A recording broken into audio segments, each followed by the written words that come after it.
ಸಮಸ್ಯೆಗಳಿಗೆ ಶೀಘ್ರ ಪರಿಹಾರ ಸಿಗದಿದ್ದರೆ ಜಿಲ್ಲಾದ್ಯಂತ ಹೋರಾಟ. ಕರ್ನಾಟಕ ಹೊಸಳ ವೇದಿಕೆ ರಾಜ್ಯಾಧ್ಯಕ್ಷ ನವೀನ್ ಎಚ್ಚರಿಕೆ. ಹಾಸನ ಜಿಲ್ಲೆಯಲ್ಲಿ ಮೂಲಭೂತ ಸೌಕರ್ಯಗಳ ಕೊರತೆ, ಕನ್ನಡ ನಾಮಫಲಕ ನಿಯಮಗಳ ಉಲ್ಲಂಘನೆ, ಸರ್ಕಾರಿ ಕಚೇರಿಗಳ ನಿರ್ಲಕ್ಷ್ಯ ಹಾಗೂ ಅಭಿವೃದ್ಧಿ ಕಾಮಗಾರಿಗಳ ವಿಳಂಬ ಸೇರಿದಂತೆ ಸಾರ್ವಜನಿಕರನ್ನು ಕಾಡುತ್ತಿರುವ ವಿವಿಧ ಸಮಸ್ಯೆಗಳಿಗೆ ತಕ್ಷಣ ಪರಿಹಾರ ಕಲ್ಪಿಸದಿದ್ದರೆ ಕರ್ನಾಟಕ ಹೊಸಳ ವೇದಿಕೆ ವತಿಯಿಂದ ಜಿಲ್ಲಾದ್ಯಂತ ಹಂತ ಹಂತವಾಗಿ ಉಗ್ರ ಹೋರಾಟ ನಡೆಸಲಾಗುವುದು ಎಂದು ಕರ್ನಾಟಕ ಹೊಸಳ ವೇದಿಕೆ ರಾಜ್ಯಾಧ್ಯಕ್ಷ ನವೀನ್ ಎಚ್ಚರಿಕೆ ನೀಡಿದರು. ಪತ್ರಿಕಾಗೋಷ್ಠಿಯಲ್ಲಿ ಮಂಗಳವಾರ ಮಾತನಾಡಿದ ಅವರು, ಜಿಲ್ಲೆಯ ವಿವಿಧ ಭಾಗಗಳಲ್ಲಿ ಸಾರ್ವಜನಿಕರಿಗೆ ಅಗತ್ಯವಾದ ಮೂಲಸೌಕರ್ಯಗಳು ದಿನದಿಂದ ದಿನಕ್ಕೆ ಹದಗೆಡುತ್ತಿದ್ದು, ಜನರು ನಿತ್ಯ ಸಂಕಷ್ಟ ಅನುಭವಿಸುವಂತಾಗಿದೆ. ಅಭಿವೃದ್ಧಿ ಕಾಮಗಾರಿಗಳು ಸಮರ್ಪಕವಾಗಿ ನಡೆಯದ ಕಾರಣ ರಸ್ತೆ, ಸಾರಿಗೆ, ಆರೋಗ್ಯ ಹಾಗೂ ಶಿಕ್ಷಣ ಕ್ಷೇತ್ರಗಳಲ್ಲಿ ಸಮಸ್ಯೆಗಳು ಹೆಚ್ಚುತ್ತಿವೆ. ಸಂಬಂಧಪಟ್ಟ ಇಲಾಖೆ ಅಧಿಕಾರಿಗಳು ಹಾಗೂ ಜನಪ್ರತಿನಿಧಿಗಳು ಈ ಕುರಿತು ತಕ್ಷಣ ಗಮನಹರಿಸಿ ಸಮಸ್ಯೆಗಳನ್ನು ಬಗೆಹರಿಸಬೇಕು ಎಂದು ಒತ್ತಾಯಿಸಿದರು.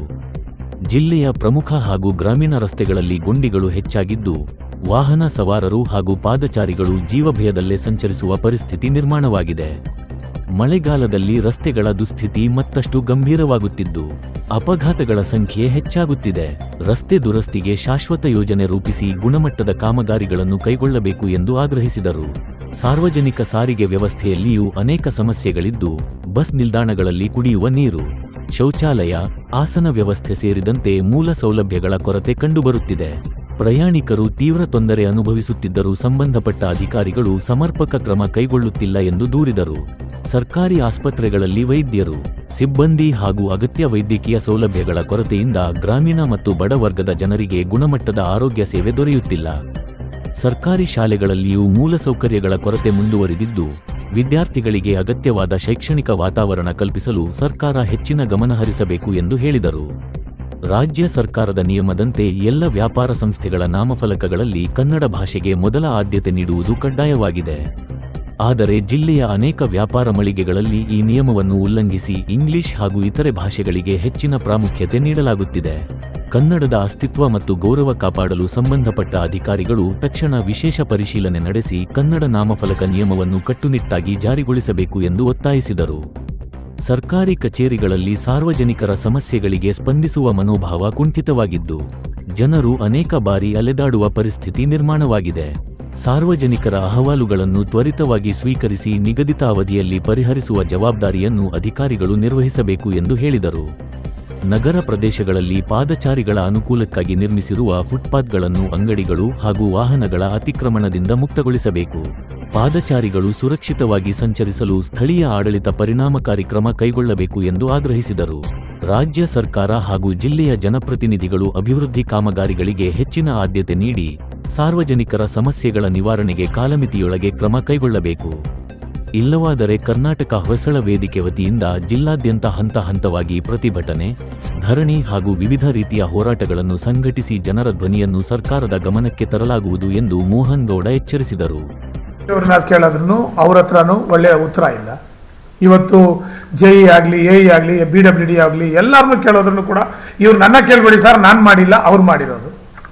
ಮೊನ್ನೆ ಇವತ್ತು ನಮ್ಮ ಕೃಷ್ಣ ಬೈರೇಗೌಡರವರು ನೀವೇ ನೋಡಿದ್ದೀರಾ ಬೆಂಗಳೂರಿನಲ್ಲಿ. ಇವತ್ತು BBMP ಕಡೆಯಿಂದ ಮಾತಾಡಿ ಇವತ್ತು ರೋಡ್ಗಳನ್ನ, ಫುಟ್ಪಾತ್ಗಳನ್ನ ಯಾವ ರೀತಿಯಾಗಿ ತೆರವು ಮಾಡ್ತಾ ಇದ್ದಾರೆ ಅಂದರೆ ನಿಜವಾಗ್ಲೂ 80% ನಾವು ಅವರಿಗೆ ಲೈಕ್ ಮಾಡ್ತಾ ಇದ್ದೀವಿ. ಇವತ್ತು ಪದಾಚಾರಿಗಳು ರೋಡ್ಗಳಲ್ಲಿ ನಡ್ಕೊಂಡು ಹೋಗೋ ಪರಿಸ್ಥಿತಿ ಬಂದಿದೆ. ಇವತ್ತು ಫುಟ್ಪಾತ್ ವ್ಯಾಪಾರಿಗಳು ಏನ್ ಮಾಡ್ತಾ ಇದಾರೆ ಅಂದ್ರೆ ಒಂದು ಗಾಡಿ ಹಾಕೊಳ್ಳೋದ್ರಿಂದ 2-3 ಗಾಡಿಗಳು ಹಾಕೊಳ್ಳೋದು, ಫುಟ್ಪಾತ್ನ ಕ್ಲೋಸ್ ಮಾಡೋದು. ಆ ಫುಟ್ಪಾತ್ಗಳನ್ನ ಜನ ಹೋಗ್ಬೇಕು. ಇವತ್ತು ಕೃಷ್ಣ ಬೈರೇಗೌಡರು ಸರಿಯಾದಂತ ಮಾತು ಹೇಳಿದ್ರು. 300 ಈ ವರ್ಷದಲ್ಲೇ 300ರಿಂದ 400 ಜನ ಫುಟ್ಪಾತ್ನಲ್ಲಿ ನಡ್ಕೊಂಡು ಹೋಗ್ಬೇಕಾಗಿರೋರು ರೋಡಲ್ಲಿ ಹೋಗಿರೋ ಕಾರಣ ಅಂತ ಆಕ್ಸಿಡೆಂಟ್ಗಳಾಗಿ ಸತ್ತಿದ್ದಾರೆ. ಇವತ್ತು ಫುಟ್ಪಾತ್ಗಳಲ್ಲಿಲ್ಲ. ಇವತ್ತು ಗೌರ್ಮೆಂಟ್ ಸ್ಕೂಲಲ್ಲಿ ಹೋಗಿ ಕೇಳಿದ್ರೆ ಕರೆಕ್ಟಾಗಿ ಅವರಿಗೆ ಬೇಕಾದಂಥ ಅನುದಾನಗಳು ಕೊಡ್ತಾ ಇಲ್ಲ. ಶಾಲೆ ಮಕ್ಕಳಿಗೆ ಕೊಡಬೇಕಾದಂಥ ಅನುದಾನಗಳು ಕೊಡ್ತಾ ಇಲ್ಲ. ಇವತ್ತು ಹೇಳ್ತಾರೆ, ನೀವು ಓಟ್ ಹಾಕಿದ್ರೆ ನಮಗೆ ಸಾಕು, ನಾವು ನಿಮ್ಗೆ ಇದು ಮಾಡ್ತೀವಿ, ಅದು ಮಾಡ್ತೀವಿ. ಏನಕ್ಕೆ? ಬೇರೆ ಎಲೆಕ್ಷನ್ ಟೈಮಲ್ಲಿ, ಆ ಓಟ್ ಹಾಕೋ ಟೈಮಲ್ಲಿ. ಇವತ್ತು ನಾವು ಮುಖ್ಯವಾಗಿ ನಾವು ಸಂಘಟನೆಗೆ ಇವತ್ತು ಯಾಕೆ ಕಾರ್ಯಕ್ರಮ ಅಂದರೆ ಇವತ್ತು ನಾವು ಒಂದು ಪ್ರೆಸ್ ಮೀಟ್ ಕೊಟ್ಟೋಗೋಣ. ಇವತ್ತು ನಿಮ್ಮ ಹತ್ರ ಇನ್ನು ಮುಂದಿನ ದಿನಗಳಲ್ಲಿ ನಮ್ಮ ಹೋರಾಟ ಇದ್ದೇ ಇರ್ತದೆ. ಅದಕ್ಕೆ ನಿಮ್ಮ ಸಹಕಾರ ಕೂಡ ನನಗೆ ಬೇಕು. ಇವತ್ತು ಅನೇಕ ತೊಂದರೆಗಳನ್ನ ನಮಗೆ ಲೀಸ್ಟೇ ಕೊಟ್ಟಿದ್ದಾರೆ. ಇವಾಗ ಆ ಲೀಸ್ಟ್ ನಿಮ್ಮ ಕೈ ಕೊಟ್ಟರೆ ಅದು ನೀವು ನಿಜವಾದ ನಾನು ಇದೆಲ್ಲ ತಗೊಂಬಂದು ಹಾಕೋಕ್ಕಾಗಲ್ಲ. ಒಂದು ಪ್ರಜಾವಾಣಿ ಪೇಪರಲ್ಲಿ ತುಂಬಿಸಿದ್ರು ಕೂಡ ನಮ್ಮ ಜಿಲ್ಲೆಗಳಲ್ಲಿ ನಡೀತಾ ಇರೋದು, ನಮ್ಮ ರಾಜ್ಯದಲ್ಲಿ ನಡೀತಾ ಇರೋಂಥ ಅನ್ಯಾಯನ ನಾವು ಯಾರಿಗೂ ಹೇಳೋಕ್ಕಾಗ್ತಾ ಇಲ್ಲ. ಈ ಒಂದು ವಿಷಯಕ್ಕಾಗಿನೇ ನಾವು ಅಷ್ಟು ಇದಾಗ್ತಾ ಇದ್ದೀವಿ. ಇವತ್ತು ನಮ್ಮ ಕರ್ನಾಟಕ ಹೊಯ್ಸಳ ವೇದಿಕೆಯಲ್ಲಿ ಸೇರ್ಪಡೆ ಕಾರ್ಯಕ್ರಮ ಇರಬೇಕಂತ ಕನ್ನಡ ಸಾಹಿತ್ಯ ಪರಿಷತ್ತಲ್ಲಿ ಹೋದ್ರೆ ನೋಡಿದ್ರೆ ಸಾಕು, ಒಂದು ಕ್ಲೀನ್, ಒಂದು ಡಿಸಿಪ್ಲಿನಿಟಿ ಅಂತೀವಿ ನಾವು. ನಮಗೆ ಕ್ಲೀನ್ ಇಲ್ಲ.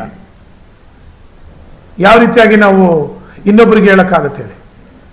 ಅದೇ ರೀತಿಯಾಗಿನೇ ನಾನು ಕೇಳ್ತಾ ಇರೋದು, ರಾಜ್ಯ ಸರ್ಕಾರಕ್ಕೂ ಕೇಳ್ತಾ ಇರೋದು ಒಂದೇ, ನಮ್ಮ ಈ ಲೋಕಲಲ್ಲಿರುವಂಥ BBMP ಎಲ್ಲ ಅಧಿಕಾರಿಗಳ ಹತ್ರ ಕೇಳ್ತಾ ಇರೋದು, ಇಲ್ಲಿ ಯಾರೆಲ್ಲ ಗೌರ್ಮೆಂಟ್ ಅಫಿಷಿಯಲ್ಸ್ಗಳಿದ್ದೀರೋ ಅವರು ಕೂಡ ನಾವು ಕೇಳ್ತಾ ಇರೋದೇನೆಂದರೆ, ನೀವು ನಿಮ್ಮ ಮನೆಗಳ ಬಗ್ಗೆ, ನಿಮ್ಮ ಕುಟುಂಬದ ಬಗ್ಗೆ ಯೋಚನೆ ಮಾಡೋಕ್ಕಿಂತ ಜನರ ಬಗ್ಗೆ ಯೋಚನೆ ಮಾಡ್ರಿ, ರಸ್ತೆ ಬಗ್ಗೆ ಕೊಡ್ರಿ.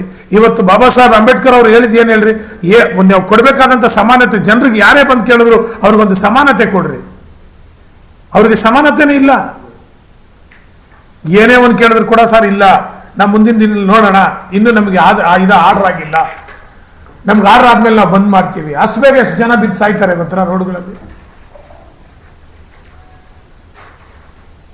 ನಮ್ಮ ಸಂಸ್ಥಾಪಕರು ಇನ್ನೊಂದೆರಡು ಮಾತಾಡ್ತಾರೆ. ಯಾಕೆ ಅಂತ ನಾನು ಕೇಳ್ತಾ ಇದ್ದೀನಿ ಅಂದ್ರೆ, ಇವತ್ತು ಸಂಘಟನೆಗಳು ಇವತ್ತು ಎಷ್ಟು ಸಾವಿರಾರು ಗಟ್ಟಲೆ ಸಂಘಟನೆಗಳಿವೆ. ಇವತ್ತು ಪ್ರತಿ ದಿನ ನಮ್ಮ ಬೆಂಗಳೂರು ಪಟ್ಟಣದಲ್ಲಿ ಯಾವಾಗಲೂ ಫ್ರೀಡಂ ಪಾರ್ಕ್ ಅಲ್ಲಿ, ಗಾಂಧಿ ಚೌಕ್ ಮುಂದೆ ಎಲ್ಲದಲ್ಲಿ ಹೋರಾಟ ನಡೀತಾನೆ ಇರ್ತದೆ. ನೀನು ಎಷ್ಟೇ ಹೋರಾಟ ಮಾಡ್ಕೋ, ಕಲ್ಲು ಮುಂದೆ ಹೋಗ್ಬಿಟ್ಟು ನಾವು ತಲೆ ಹೊಡ್ಕೊಳೋ ರೀತಿಯಲ್ಲಿದೆ. ಇವತ್ತು ರೈತರುಗಳನ್ನ ಆಗ್ತಾ ಇದೀವಿ, ರೈತರುಗಳಿಗೆ ಆಗ್ತಾರ ಅನ್ಯಾಯ. ಇವತ್ತು ಮಳೆಗಳಿಲ್ದಿರ ಅಲ್ಲಿ ಒಂದು ಕಡೆ ಅವ್ರ ಬೆಳೆಗಳಿಲ್ಲ ಅಂತ, ಒಂದು ಕಡೆ ಮಳೆ ಬಂದು ಬೆಳೆಗಳ ನಾಶ ಆಗ್ತಾ ಇದೆ. ಆ ಒಂದು ವಿಷಯದಲ್ಲಿ ಕೂಡ ಯಾವುದೇ ರೀತಿಯಾದಂಥ ಎಚ್ಚೆತ್ತುಕೊಂಡು ಅವ್ರಿಗೆ ಏನೆಲ್ಲ ನಾವು ಕೊಡಬೇಕು. ಮೊದಲು ಇವತ್ತು ರೈತರಿಗೆ ನಾವು ಸಹಾಯ ಮಾಡಬೇಕು.